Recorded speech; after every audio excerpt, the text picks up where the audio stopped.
ಚಿಕ್ಕಬಳ್ಳಾಪುರ ನಗರದ ಹೊರವಲಯದ ನಾಗಲಮುದ್ದಮ್ಮ ದೇವಾಲಯದ ಬಳಿ ಈ ಘಟನೆ ನಡೆದಿದೆ. ಇಬ್ಬರು ಅಪರಿಚಿತ ವ್ಯಕ್ತಿಗಳು ಮೊದಲು ದೇವಾಲಯದ ಬಾಗಿಲು ಒಡೆದು ಒಳನುಗ್ಗಲು ಯತ್ನಿಸಿದ್ದಾರೆ. ಆದರೆ ಬಾಗಿಲು ತೆರೆಯದ ಕಾರಣ ಅಲ್ಲಿಂದ ಸಮೀಪದ ಮನೆಯ ಮುಂದೆ ನಿಲ್ಲಿಸಿದ್ದ ಬೈಕ್ ಕಳವು ಮಾಡಲು ಮುಂದಾಗಿದ್ದಾರೆ. ಈ ವೇಳೆ ನಾಯಿಗಳು ಬೊಗಳತೊಡಗಿದ್ದು ಅನುಮಾನಗೊಂಡ ಸ್ಥಳೀಯರು ಹಾಗೂ ಮನೆಯವರು ಹೊರಗೆ ಬಂದಿದ್ದಾರೆ. ಇದರಿಂದ ಗಾಬರಿಗೊಂಡ ಆರೋಪಿಗಳು ತಾವು ಬಂದಿದ್ದ ನಂಬರ್ ಪ್ಲೇಟ್ ಇಲ್ಲದ ಬೈಕನ್ನು ಸ್ಥಳದಲ್ಲಿ ಬಿಟ್ಟು ಪರಾರಿಯಾಗಿದ್ದಾರೆ. ಈ ಘಟನೆ ಸಮೀಪದ ಸಿಸಿಟಿವಿ ಕ್ಯಾಮೆರಾದಲ್ಲಿ ಸೆರೆಯಾಗಿದೆ.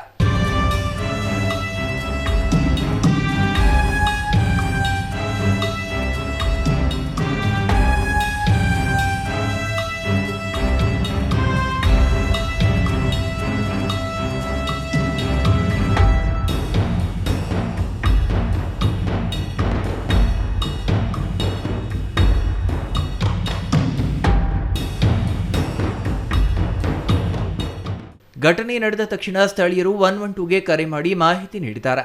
ಸ್ಥಳಕ್ಕೆ ಬಂದ ಪೊಲೀಸರು ಪರಿಶೀಲನೆ ನಡೆಸಿದ್ದು ಸಿಸಿಟಿವಿ ದೃಶ್ಯಗಳ ಆಧಾರದ ಮೇಲೆ ಆರೋಪಿಗಳ ಪತ್ತೆಗೆ ಮುಂದಾಗಿದ್ದಾರೆ. ಸರ್ ನವೀನ್ ಅಂತ ಹೇಳ್ಬಿಟ್ಟು ನಾವು ಇದೇ ನಂಜನಗೂಡು ಲೇಔಟಲ್ಲಿ ಸರಿಸುಮಾರು 1-2 ವರ್ಷದಿಂದ ವಾಸ ಮಾಡ್ತಾ ಇದ್ದೀವಿ. ಇಲ್ಲಿ ಆವಾಗ ಕಳ್ತನಗಳಾಗ್ತಾ ಇತ್ತು. ರಾತ್ರಿ ನಮಗೆ ಒಂದು ಸರಿಸುಮಾರು 1:45ರಿಂದ 2:15 ಅಷ್ಟೊತ್ತಿಗೆ ನಾಯಿಗಳು ಶಬ್ದ ಜಾಸ್ತಿ ಬಂತು. ಏನೋ ಶಬ್ದ ಬರ್ತಾ ಇದೆಯಲ್ಲ ಅಂತ ನಾವು ಅಬ್ಸರ್ವ್ ಮಾಡಿದ್ವಿ, ಬಾಗಿಲು ತೆಗೀದಿರಾ. ಆ ಟೈಮಲ್ಲಿ ಒಂದು ಗಾಡಿ ಈ ಕಡೆಗೆ ದೇವಸ್ಥಾನ ಕಡೆ ಪಾಸ್ ಆಯಿತು.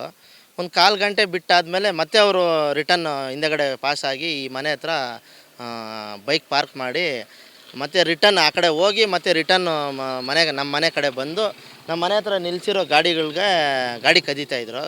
Hand lock ಮುರಿತಾಯಿದ್ರು.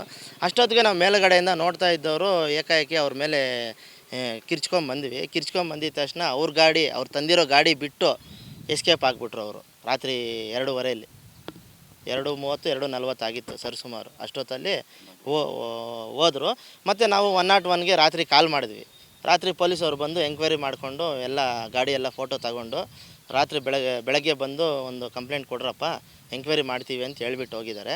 ಆ ಗಾಡಿ ನಾವು ಇಲ್ಲೇ ನಮ್ಮ ಮನೆ ಹತ್ರನೇ ಹಾಕ್ಕೊಂಡಿದ್ದೀವಿ. ಪೊಲೀಸವರು ಇಲ್ಲೇ ಇಟ್ಕೊಂಡಿರಿ, ಬೆಳಗ್ಗೆ ಬಂದು ಎತ್ಕೊಂಡು ಹೋಗ್ತೀವಿ ಅಂತ ಹೇಳ್ಬಿಟ್ಟು ಹೋದರು. ಇನ್ನೊಂದೆಡೆ ನಾಗಲಮುದ್ದಮ್ಮ ದೇವಾಲಯದ ಬಡಾವಣೆಯ ಸುತ್ತಮುತ್ತ ಕುಡುಕರ ಹಾವಳಿ ಹೆಚ್ಚಾಗಿದ್ದು ಸಮಾಜಘಾತುಕ ಚಟುವಟಿಕೆಗಳು ನಡೆಯುತ್ತಿವೆ ಎಂದು ಸ್ಥಳೀಯರು ಆರೋಪಿಸಿದ್ದಾರೆ. ಈ ಘಟನೆಯ ಬಳಿಕ ಪ್ರದೇಶದ ಜನರು ಆತಂಕ ವ್ಯಕ್ತಪಡಿಸಿದ್ದು ರಾತ್ರಿ ವೇಳೆ ಪೊಲೀಸ್ ಗಸ್ತು ಹೆಚ್ಚಿಸಿ ದೇವಾಲಯ ಹಾಗೂ ಸುತ್ತಮುತ್ತಲ ಸೂಕ್ತ ಭದ್ರತೆ ಒದಗಿಸುವಂತೆ ಆಗ್ರಹಿಸಿದ್ದಾರೆ. ಸರ್, ನಾವು ಇಲ್ಲಿ 4 ವರ್ಷಗಳಿಂದ ಇಲ್ಲಿ ವಾಸ ಮಾಡ್ತಾ ಇದ್ದೀವಿ.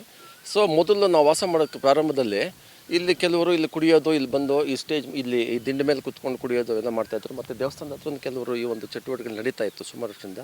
ಆಮೇಲೆ ನಾವು ಕೆಲವರು ಕಂಪ್ಲೇಂಟ್ ಮಾಡಿದ್ವಿ, ಪೊಲೀಸವ್ರು ಕಂಪ್ಲೇಂಟ್ ಮಾಡಿದ್ದು ಒಂದು ಸರಿ. ಅವ್ರ ಕಂಪ್ಲೇಂಟ್ ಆದಮೇಲೆ ಒಂದಷ್ಟು ದಿನ ನಿಂತೋಗಿತ್ತು. ಅದಾದಮೇಲೆ ಇತ್ತೀಚೆಗೆ ಮತ್ತೆ ಅದು ಪ್ರಾರಂಭ ಆಗಿದೆ ಅಂತ ಮತ್ತೆ ನೋಡ್ತಾ ಇರ್ತೀವಿ ನಾವು, ವೆಹಿಕಲ್ಸ್ ಎಲ್ಲ ಹೋಗ್ತಾ ಇರುತ್ತೆ. ಸೊ ರಾತ್ರಿ ಅದಾದ ನಂತರ ಇಲ್ಲಿ ಕಳ್ತನ ಆಗಿರ್ತಕ್ಕಂಥದ್ದು, ಇಲ್ಲ ರಾತ್ರಿ ಬಂದು ಓಡಾಡಿರ್ತಕ್ಕಂಥದ್ದೆಲ್ಲ ಇದಾಗಿದೆ. ಸೊ ಅಷ್ಟು ಮಾಹಿತಿ. ಅದು ಒಂದು ಸ್ವಲ್ಪ ದಿನ ಆ ಥರ ಇತ್ತು ಮೊದಲು, ಆಮೇಲೆ ನಿಂತೋಗಿತ್ತು. ಮತ್ತೆ ಕುಡಿದ್ಬಿಟ್ಟು ಸ್ವಲ್ಪ ಗಲಾಟೆ ಮಾಡೋದು ಎಲ್ಲ ಹೋಗ್ತಾ ಇದ್ರು. ಈ ಕಡೆ ಈ ಮುಂದೆ ಹೋಗ್ತಾರೆ, ದೇವಸ್ಥಾನ ಹಿಂಭಾಗ ಆ ಕಡೆ ಎಲ್ಲ ಸ್ವಲ್ಪ ಇಂಥ ಚಟುವಟಿಕೆಗಳು ನಡೀತಾ ಇರುತ್ತೆ.